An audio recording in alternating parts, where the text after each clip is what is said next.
After 11 years building my family's restaurant into a local gem, my parents replaced me with my MBA-toting little brother.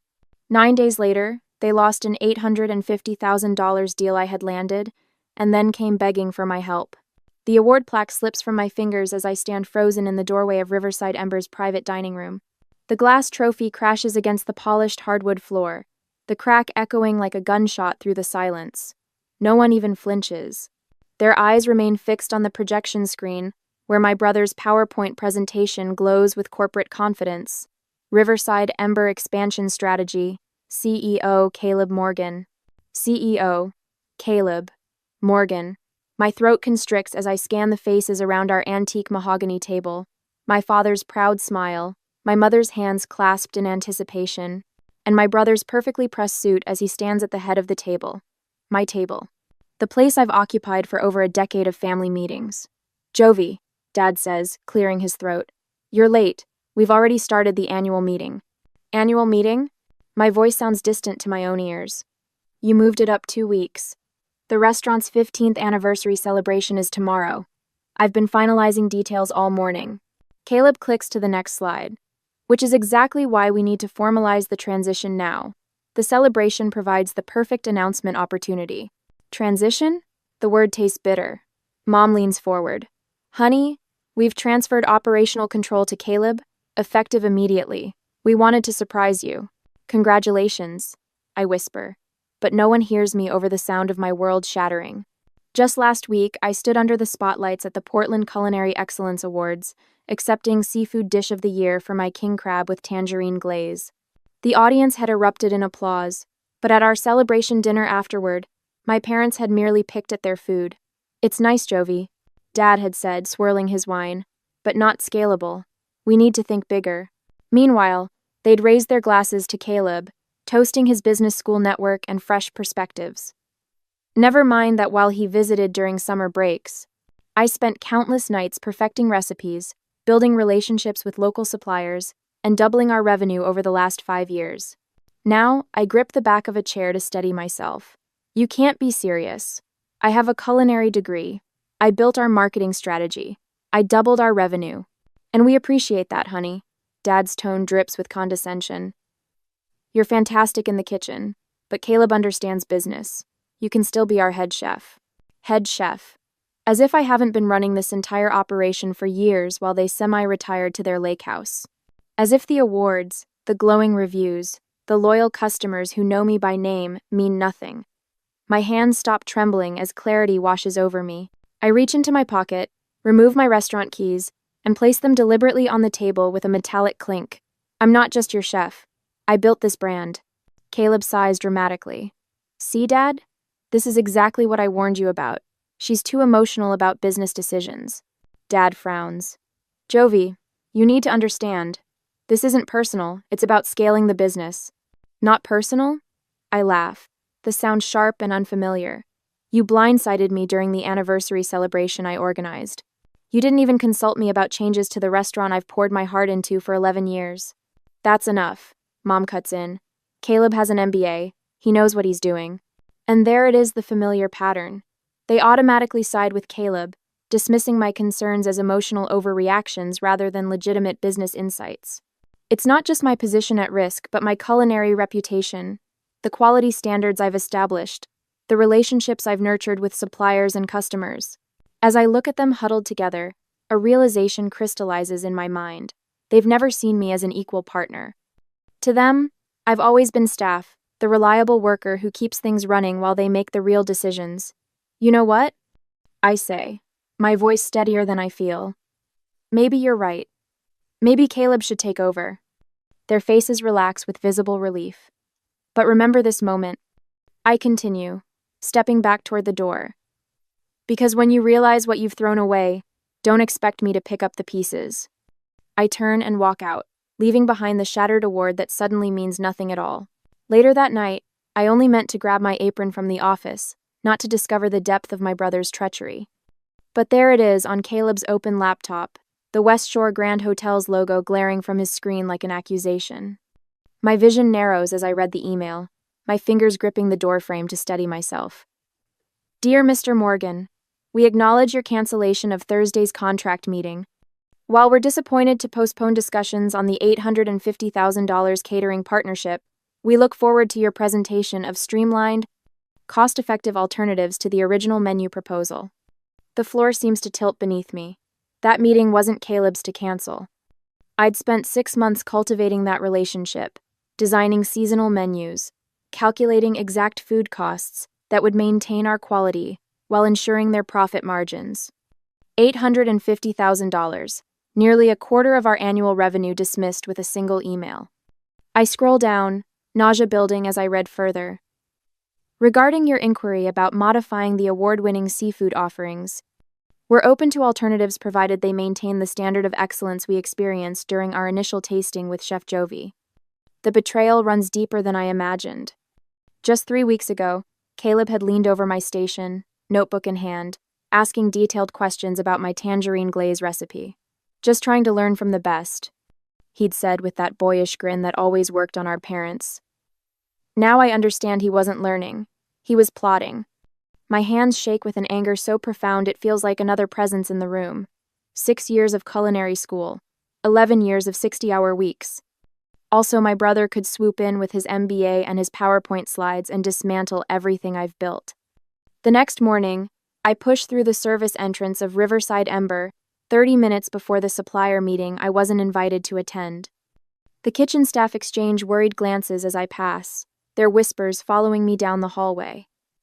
I pause outside the private dining room, listening to Caleb's confident tenor. The door is slightly ajar, giving me a clear view of the antique mahogany table where Marcus, our fishmonger of 8 years, sits with a deep furrow between his brows. Beside him is Eleanor, whose family farm has provided our produce since before I joined the restaurant. Across from them sits Caleb in a charcoal suit that still has the tailor's chalk marks visible at the cuffs. The premium seafood orders are simply unsustainable at our current scale, Caleb is saying, sliding glossy folders across the table. We'll be transitioning to a more consistent supplier with nationwide distribution. Marcus clears his throat. Chef Jovi specifically chose our products because we can guarantee same-day catch. Your customers will taste the difference. Our customers are looking for value and consistency. Caleb counters smoothly. Similarly, Eleanor, we'll be consolidating our produce orders through Portland Restaurant Supply.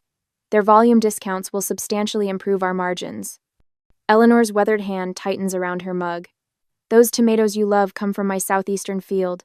They get morning sun but afternoon shade. That's why they're sweeter than anything you'll get from a wholesale distributor. I can't stay silent any longer. I push the door open, and 3 heads swivel toward me.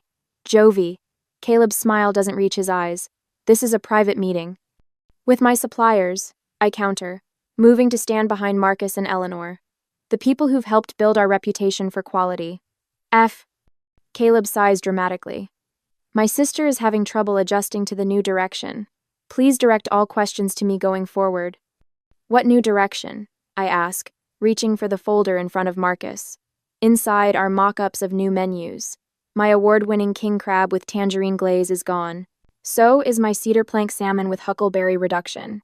In their place are generic descriptions, grilled seafood platter, and fish of the day. You're standardizing the menu, I say, the words sour in my mouth, for chain expansion. We're creating scalable systems, Caleb corrects, standing to reassert his authority. Dad and Mom agree it's the right move. The stakes crystallize in my mind with perfect clarity. This isn't just about my job, it's about everything I've built. My culinary reputation, the loyal customers who come specifically for my seasonal creations. And now, the $850,000 West Shore Grand contract that could have secured our financial future while maintaining our standards. Marcus, I say quietly, what will happen to your business without our orders? The fishmonger shakes his head. We'll survive, but I've got 2 boats that fish primarily for Riverside Ember. I'll need to let one captain go. Eleanor adds, and I've been expanding my heirloom varieties based on your menu plans, Jovi. If you're not buying, I'll have to plow under half my crops this season. Caleb clears his throat. These are unfortunate but necessary business adjustments. Speaking of adjustments, Jovi, we should discuss your compensation package. The head chef position doesn't warrant executive-level pay. The final insult lands like a physical blow. 11 years of 60-hour weeks building this restaurant's reputation, and now I'm facing a demotion and pay cut while watching everything I've created being dismantled for the sake of scalable systems. Later that evening, after everyone has gone, Daniel finds me in the kitchen, methodically packing my personal knives. "The kitchen staff is with you," he says quietly, his voice steady after 8 years as my sous chef. "Whatever you decide to do, we believe in your standards, not his." As I wrap my favorite Santoku knife in protective cloth, the question weighs heavy on my mind. Should I stay and fight for the business I helped build, or walk away completely and start fresh? Fighting meant painful daily confrontations with my family, but leaving meant abandoning everything I'd worked for over a decade. What would you do when the people who should value you most fail to see your worth? 2 days later, the staff meeting invitation appears in my inbox with the subject line, "Menu Overhaul Implementation, Mandatory Attendance." I read it twice, my jaw tightening. Caleb has scheduled it during prep time when he knows I'm busiest. The conference room buzzes with nervous energy when I slip in 5 minutes late, hands still damp from prepping vegetables. Caleb stands at the head of the table, my spot, his tailored suit a stark contrast to my flour-dusted chef's coat. "Perfect timing, Jovi." I was just explaining our exciting new direction. Caleb clicks to the next slide, revealing a streamlined menu stripped of my signature dishes. "We're implementing these changes effective tomorrow." But the king crab with tangerine glaze is our most requested dish. Lauren, our lead server, protests. "We have regulars who come specifically for it." Caleb's smile tightens. "The new menu prioritizes efficiency and scalability. We can't be held hostage to one chef's specialties." One chef. Like I'm just another employee instead of the person who built this restaurant's reputation. The changes hit like a tsunami. Within days, regular customers begin questioning servers about missing favorites. Mrs. Abernathy, who celebrated her anniversary here for 8 years, leaves without ordering, when told the halibut with preserved lemon is no longer available. "What happened to the quality?" becomes a common question, and Caleb's response is always the same: blame the kitchen staff. Not his decisions. Not his leadership. The execution in the back of house isn't meeting our standards. I overhear him telling the Millers, longtime patrons who sent back their overcooked steaks. Lauren's face burns with embarrassment as she apologizes for food she knows isn't what it should be. The final blow comes when Portland Plate, the city's most respected food blog, publishes a review titled, "Has Riverside Ember Lost Its Flame?" The writer, who'd previously praised my innovative approach to traditional American cuisine, now questions whether the restaurant has abandoned its commitment to quality in favor of mass appeal. Inside the kitchen, the sabotage continues.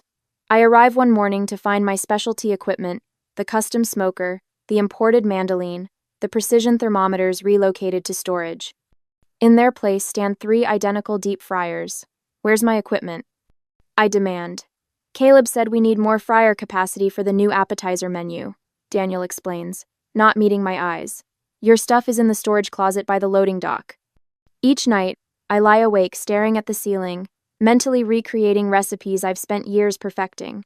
For the first time since culinary school, cooking feels like a burden rather than a joy. The kitchen, once my sanctuary, has become a battleground where every dish is a potential conflict. The staff walks on eggshells, caught between loyalty to me and fear of unemployment.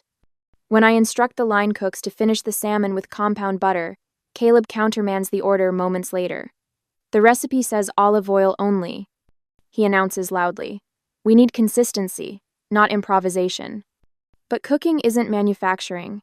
It's art and science and intuition all wrapped together. Caleb's standardization strips away everything that makes food worth creating. After one particularly grueling service where 3 tables sent back Caleb's version of my scallop dish, I retreat to the walk-in cooler, pressing my forehead against the cold metal shelving.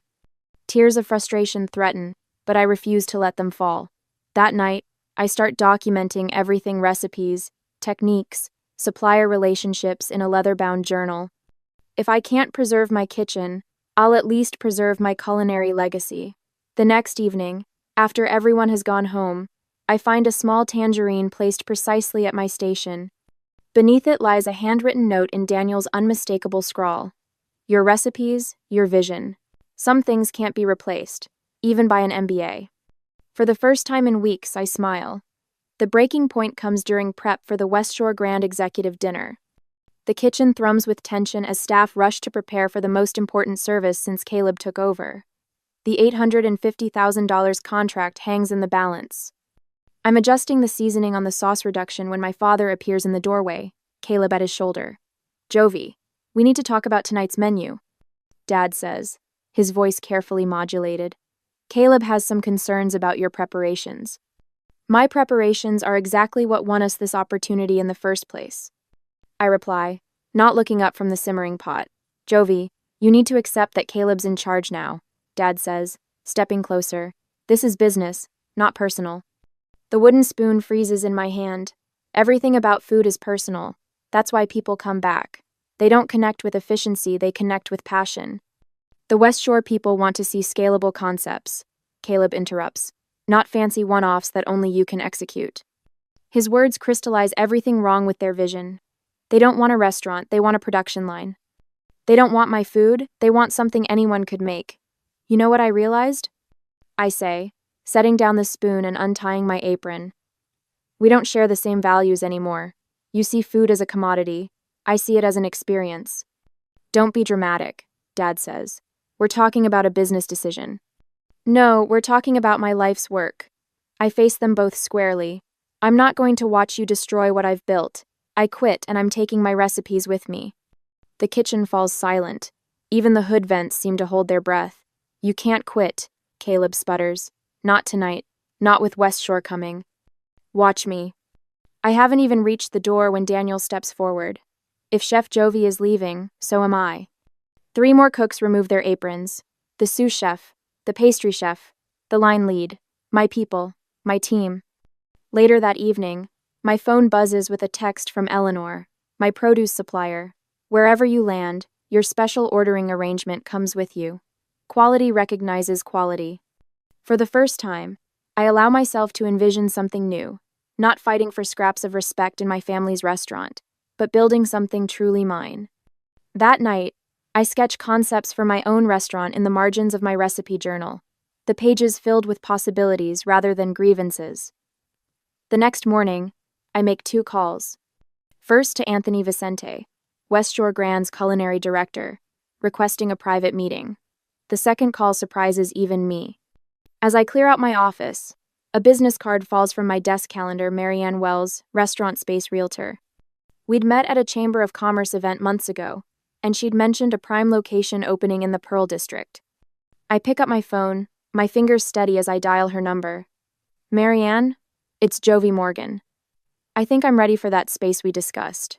A week later, my portfolio slides across the polished mahogany table toward Jason Mercer, whose weathered hands have funded 3 of Portland's most successful restaurants.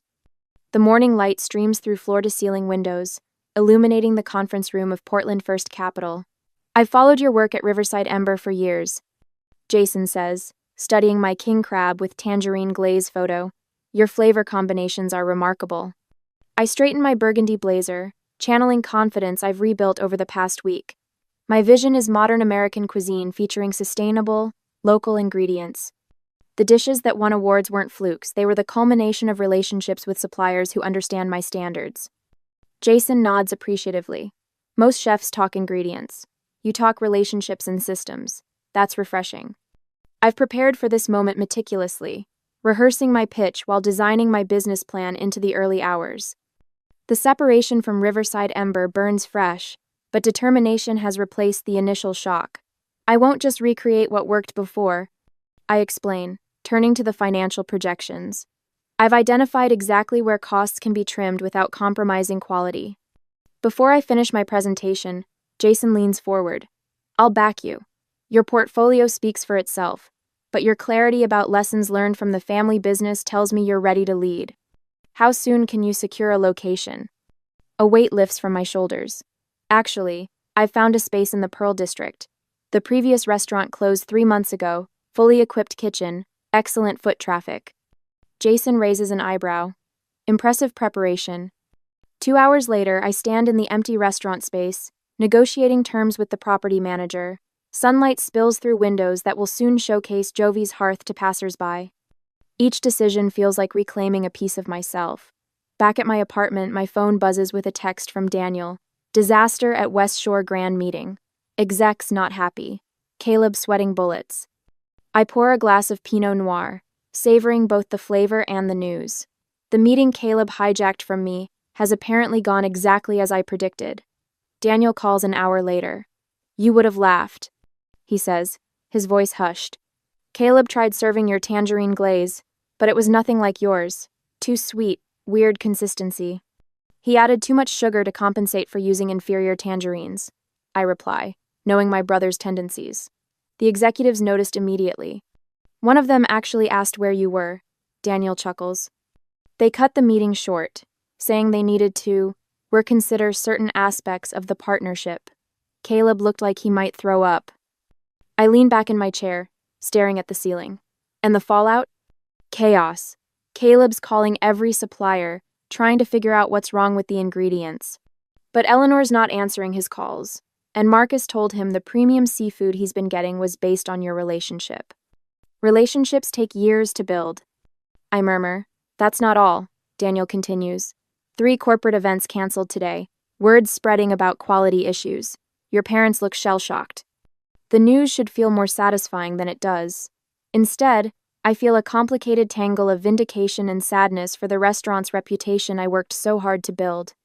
My phone beeps with an incoming call, Mom. I let it go to voicemail, then listen.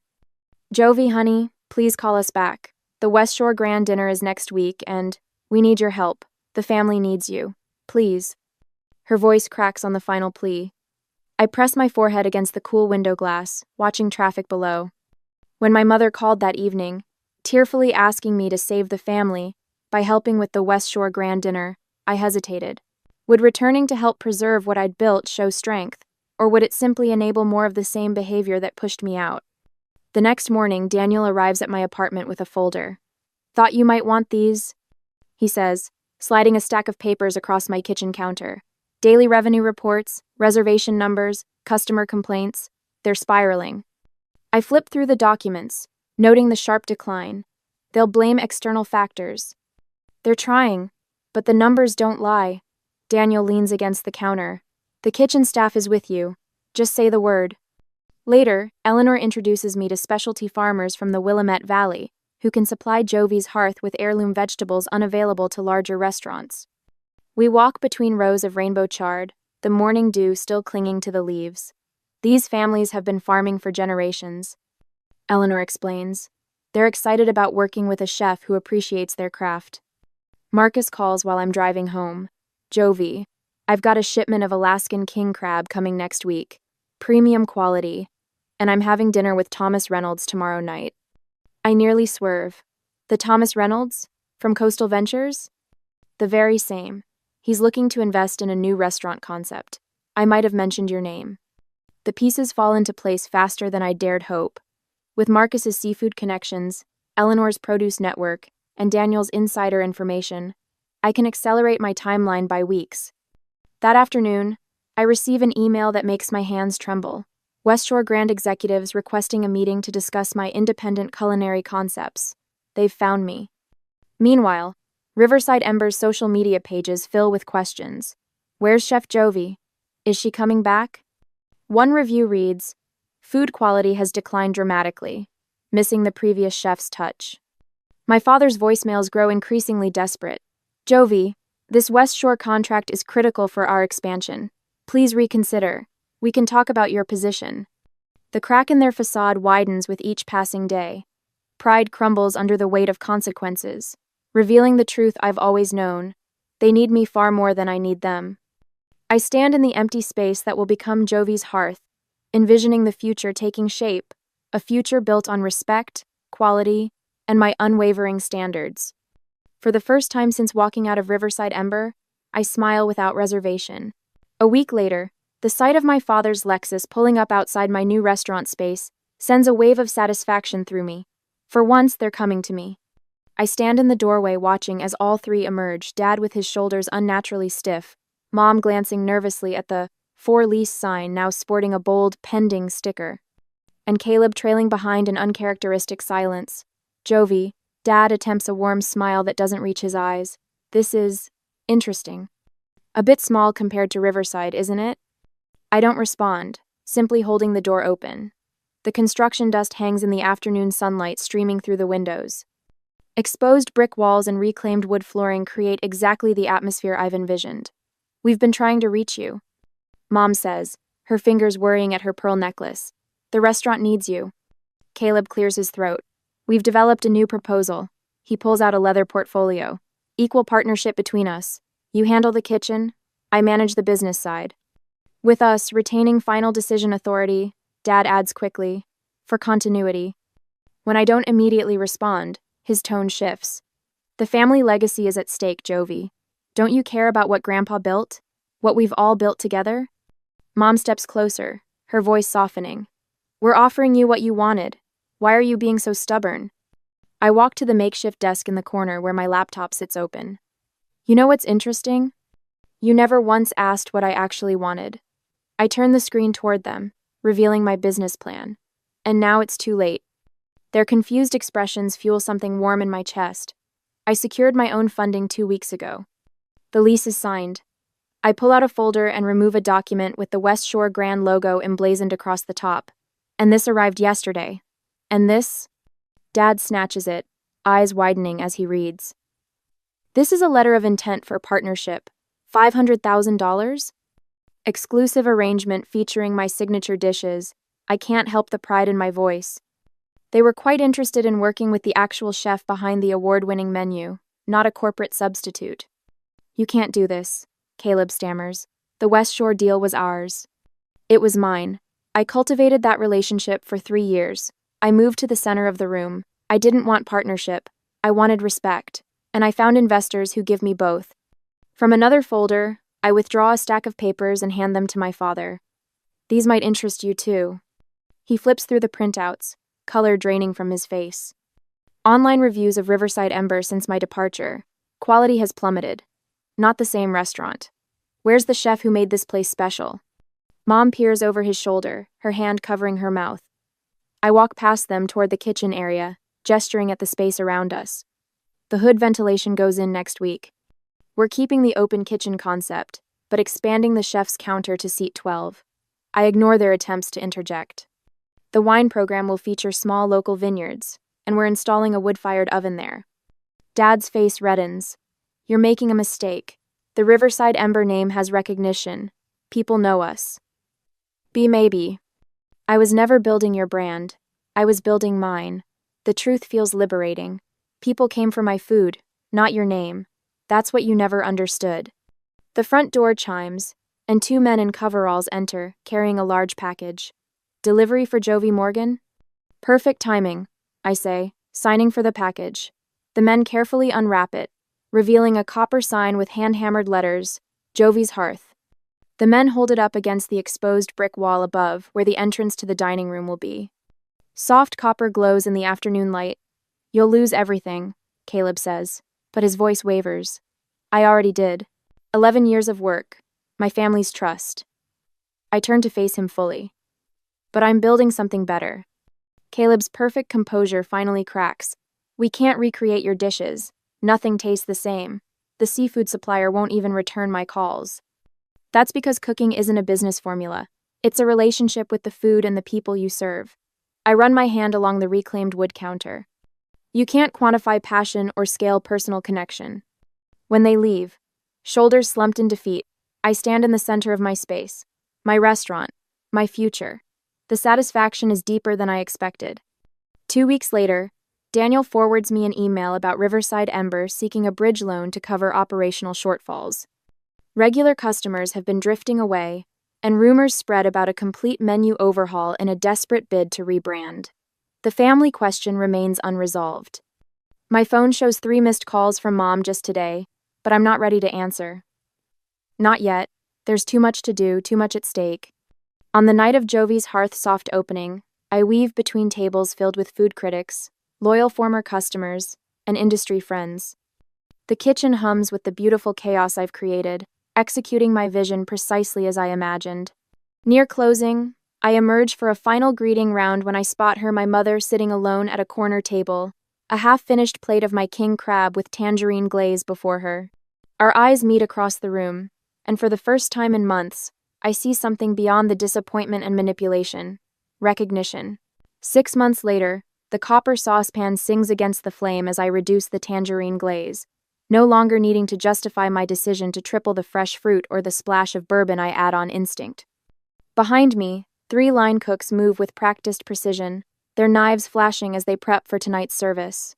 "Chef, we're ready for the tasting menu review," Daniel calls, now my executive sous chef, rather than just an ally in a kitchen that never truly valued either of us. I nod, allowing myself a moment to admire the gleaming expanse of Jovi's hearth. My restaurant, my vision, my rules. The fall menu changes I've planned celebrate local harvests rather than compromising with frozen substitutes Caleb would have insisted upon. The seasonal rotation has become our hallmark, drawing praise from critics who once barely knew Riverside Ember existed. "Coming," I answer, wiping my hands on my apron as I move toward the prep station where Zoe, a culinary student I've taken under my wing, anxiously awaits my verdict on her sauce work. "The consistency is perfect," I tell her, remembering how my mother once dismissed my first reduction as too fussy. I add, "Now tell me why you chose thyme instead of rosemary." Her explanation shows promise. This is how mentorship should feel, not dismissal dressed as guidance, but genuine investment in someone's growth. Later, my phone buzzes with another reservation request. We're booked solid through December, with food critics from Chicago and New York requesting tables. National press attention has turned our corner of Portland into a destination, vindicating every sleepless night spent perfecting recipes in my tiny apartment kitchen after leaving my family's restaurant. The afternoon mail brings an envelope from the American Culinary Federation. Inside, an invitation to next month's awards ceremony, where Jovi's Hearth is nominated for Restaurant of the Year. The same ceremony where, just 18 months ago, I stood clutching an award while my parents whispered about my brother's business acumen.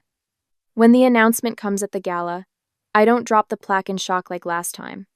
Instead, I accept it with steady hands, the spotlight warm on my face as I thank my team by name: Daniel, Eleanor, who still supplies our produce, Marcus, whose seafood makes our signature dishes possible, and every cook who believed enough to follow me. Success isn't just about proving others wrong. I tell the audience, my voice carrying confidence I've earned through fire. It's about proving yourself right. Back at the restaurant, we gather after closing. Eleanor brings champagne while Marcus proudly displays the first advance copy of my cookbook. Daniel uncorks the bottle with a satisfying pop, filling glasses around our family table, the one where staff meals are shared, not where decisions are dictated. To building something that truly reflects who we are, I toast, not who others think we should be. Their glasses rise in response, light catching the bubbles inside.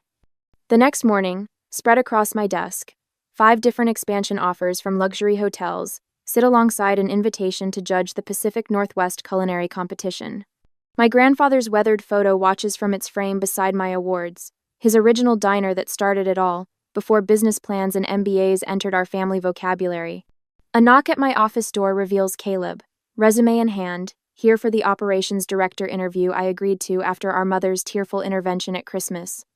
As I consider whether to bring my brother into my business, I wonder if some family relationships can be rebuilt on new foundations, or if some bridges, once burned, should stay crossed.